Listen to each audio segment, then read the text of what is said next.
happening? Hey guys, and welcome back to my YouTube channel. Thank you so much for coming again. If you're new here, welcome to my channel, and I am Hebe Hyam, and this is my wonderful boyfriend Matthew. Why are you watching Instagram? I was just going to get up a question on my phone as well. What say wonderful boyfriend? This is my wonderful boyfriend Matthew.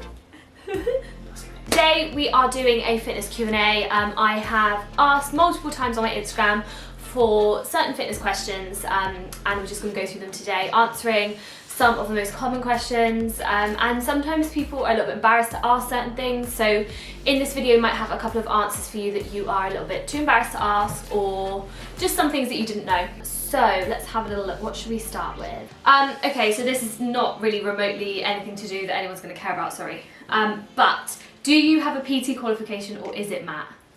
We both have a PT qualification. Fully qualified personal trainers. Just want to address that first. Reverse dieting, how does it work and what are its benefits? When you first start, you're going to go into a calorie deficit, so you're going to hopefully try to lose some body fat, and then from there you're going to slowly start to increase your calories. So you're going to start to reverse them back up until you're at your maintenance, and then again up into a surplus. However, the process between being in a deficit and being in a surplus is going to be a long time because it's going to be slow.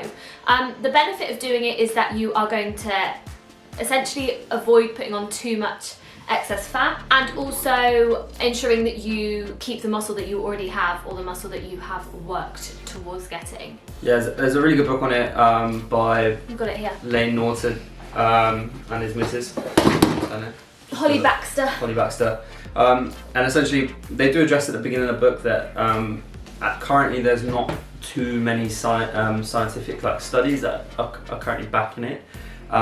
They theorize and they put across why they believe that it'll be in a certain way, and the studies that they're hoping back the theory, or the scientific theory behind all of it, are currently undergoing. But essentially they they look at your diet, or they look at dieting, and they say, if you look at people specifically like bodybuilders for example, that get cut down really drastically, and then immediately go back into where they initially used to keep or hold at what they call a sticking point, so that point where your body likes to stay at, and then what they were actually finding was that they were being less lean than last time when they stuck at that body weight, and essentially the reason for that being was that they've in this theory that they've created more fat tissues due to them being stressed, so they've increased them so that they hold on to the fat once it's back, if you get me. So even though you were eating the same amount, you're fatter, essentially. But if you want to read more into it, LAYNE NORTON's book, really good. I'll link it into the bio. I sometimes watch Holly BAXTER on YouTube, and quite a lot of the time, which is the thing that I really like, is she does case studies on her clients as to how it's worked essentially.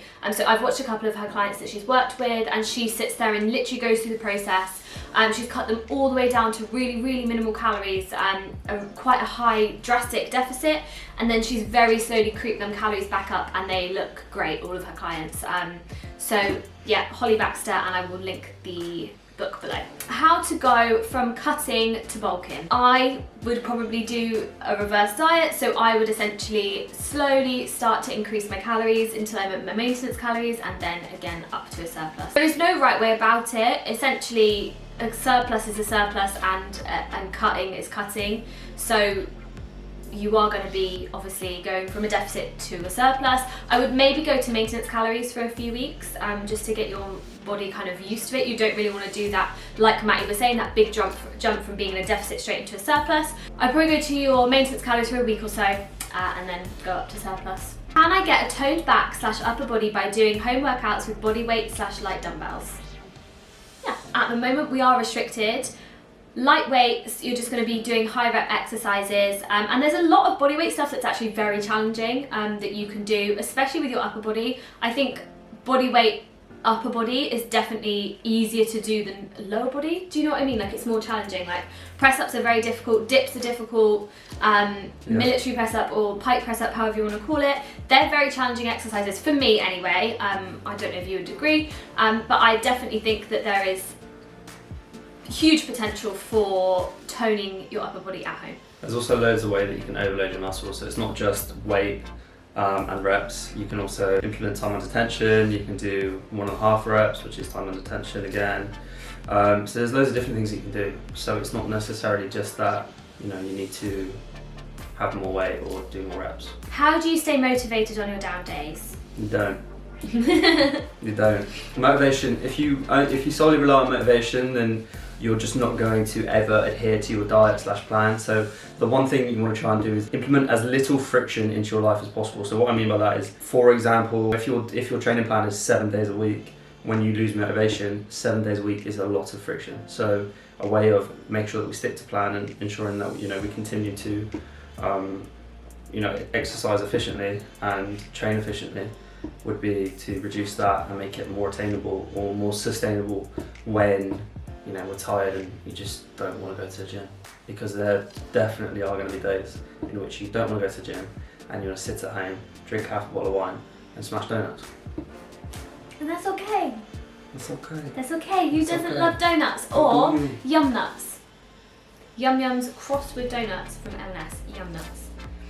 How did you achieve how your body looked like?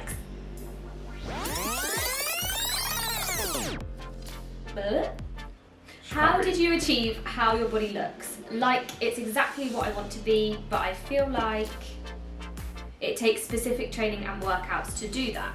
Honestly, I've always been very active. I was a dancer from very young, so I've always worked on my body, and I definitely think that training from a young age in dance has definitely helped. I then did 3 years of full-time dance training, so again I was working more on essentially my cardiovascular, and don't get me wrong, we worked a lot on kind of upper body strength, i.e. like press-ups, that kind of stuff, but obviously I didn't do any kind of heavy weights. Then when we got together, which was about 5 years ago, I probably started slowly implementing the gym a little bit more into my life because I graduated from dance training, so I was doing it just to stay fit at first. One thing I'd say is female fitness is, in my opinion, a lot healthier than, or in the most part, a lot healthier than male's fitness. So male fitness industry, obviously there's a lot of stuff that is rife within the industry that's probably not super healthy. However, as a female, you know, most of the physiques that you see on your Instagram and stuff like that, they are naturally attainable. Naturally, you have your own body type, etc. So you might have wider hips, you might have smaller hips, you might, you know, for example, that's just one thing. However, most of the women that you see, like, despite having very good genetics, you can probably get somewhere towards that as long as you train consistently and eat. The one thing that you need to do is invest in yourself. So whether that be money or whether that be time, you're probably going to have to invest both, because you're going to have to eat well and you're going to have to train well and know what you're doing. So whether that's a coach or whether that's, you know, putting time aside to plan what you're doing, yeah, exactly. Prep your food, know what's going into your body. And I think, yeah, Matt's right, anything is achievable. In the past year, I've been a lot more on top of everything, but I wouldn't say that it's been drastic. I wouldn't say that it stopped me from doing other things. I've still enjoyed my life. We still enjoy pizza, we still enjoy pornstar martinis, we still go on nights out, obviously not really at the moment, but everything is obtainable if you just put the time, the effort, the consistency, and like Matt said, if you invest in yourself. What's the best way to slim down your thighs? So it's a difficult one. Unfortunately, you can't actually spot reduce fat. So say, for example, your thighs, that's where you want to lose fat from. Unfortunately, that might be your stubborn area that you will lose fat off last, if that makes sense. The best way to lose it is essentially a calorie deficit. I just want to put something out there. A calorie deficit is obviously where you eat less calories than you burn per day. However, you don't actually have to count your calories to be in a calorie deficit. It is just the best way and the easiest way to do to know that you're on track. A lot of people think that calorie counting is a little bit dangerous, and don't get me wrong, for some people it might not work, but a calorie deficit is as simple as eating less calories than you burn per day. Incorporating weightlifting and HIIT workouts and walking is probably what I would say. I'd just first question why you want some thighs. So is it you know, that you've got quite muscular thighs and you want them to atrophy, or is it that, you know, that you potentially are carrying around a little bit more body fat than you would like to? Because if it is that you have just like naturally strong looking legs, I would take that as a positive, because I feel like that's very in fashion. It's very in fashion to look athletic at the moment. So, you know, don't hate yourself for having athletic thighs if that is the case. If it is the case of, no, I'm actually just carrying a little bit of, you know, body fat, then yeah, fine. Look into your diet and cut down your fat percentage. But firstly, you know, the one area where I would say that the female fitness industry can be quite unhealthy is the way that women perceive themselves. And if you look at someone who's small and dainty like Kiwi, that's 5'3", and you go, that's what I want to look like, but in reality you're 5'9", and you have really wide hips, that might not be, you know, that might not be for you. Like the amount of times I've had a conversation with Evie and she just goes, I've got no hips. Like, I've got no hips, which is fine. Like, that's fine, because as long as you accept your base, where your base is, you can build around it. How do you know which exercises to pair together? So I'm assuming you mean like a superset. This is just going to come with experience essentially, but majority of the time a superset is when you use two exercises that either work the same muscle group or the opposite muscle group. There's two different ways to use a superset. However, there is lots of other things that you can do, like for example, Matt always likes putting in leg workouts, something like walking lunges into some kind of core position, like a hollow hold or a plank, and that is just to increase the intensity of the workout essentially. Also just to decrease the amount of time that I'm in the gym, because no one wants to sit in the gym for an hour and a half a day. I don't want to be there for an hour and a half a day. I work in the gym, so you know, it's a difficult question, because if you go and get, like for example, I've got a program right now from an S&C coach.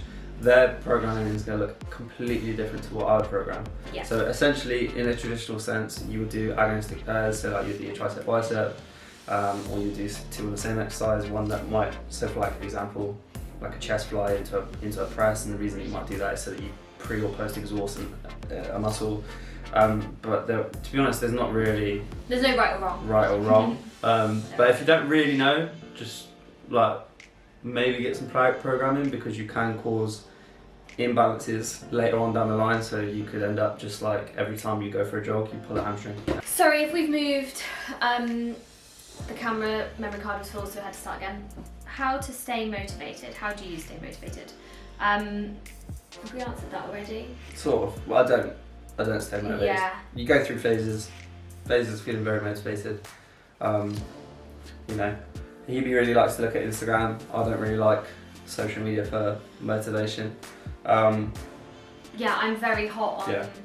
I get my inspiration from people that I see online, and I look at people and go, oh, that's what I want to look like. I'm going to implement certain things, and I'm lucky that I know now the ins and outs of training, and I also have Matt if I don't, and I also know lots of people. So yeah, I think that it's very different for some people. A lot of people see social media as very negative, so I also can, like, comparing yourself to other people is not nice, and is not, if it makes you feel negative, it's not the right way to do it. But that's how personally I find that my motivation stays.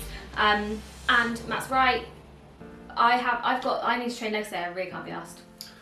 I think set goals as well, like little and often. So like instead of just continuously focusing on that big end goal, which is like, I don't know, 5 stone, maybe you just go, okay, my first goal is in a month, or not even in a month, don't really put time on it. I want to fit into my jeans better. Or so even something, or even a goal as little as, I'm going to make sure I go to the gym 3 times this week. Yeah. And it doesn't matter how long you go for, you've gone, you've done it, I'm going to food prep my meals this week. So there's no goal on, there's no end result on, right, I want to lose 5 kg or I want to lose X amount. It is just the fact that you've got up, you've done it, and you've done as much, and you've done the best that you possibly can. Yeah, I feel like we're veering off a little bit there, but that is actually it. We do have obviously some more questions, but I don't want to blabble on for too long, and babble on for too long. And yeah, I feel like we've answered every question quite thoroughly. But yeah. Stay golden. Stay golden. Stay Stay chilled golden. out, sexy vibes only. Chilled out, sexy vibes. Chilled out, sexy vibes only. Once again, thank you so much for coming to watch our videos. We really, really do appreciate it. As I said last time, we are going to be uploading a little bit more frequently. We're going to be hot on YouTube this year. So if anyone has any recommendations or anything that you guys would like us to go through, Put them in the comments. Put them in the comments, let us know, and we will get that done for you as soon as possible. Yeah. But yeah, love you guys. Bye.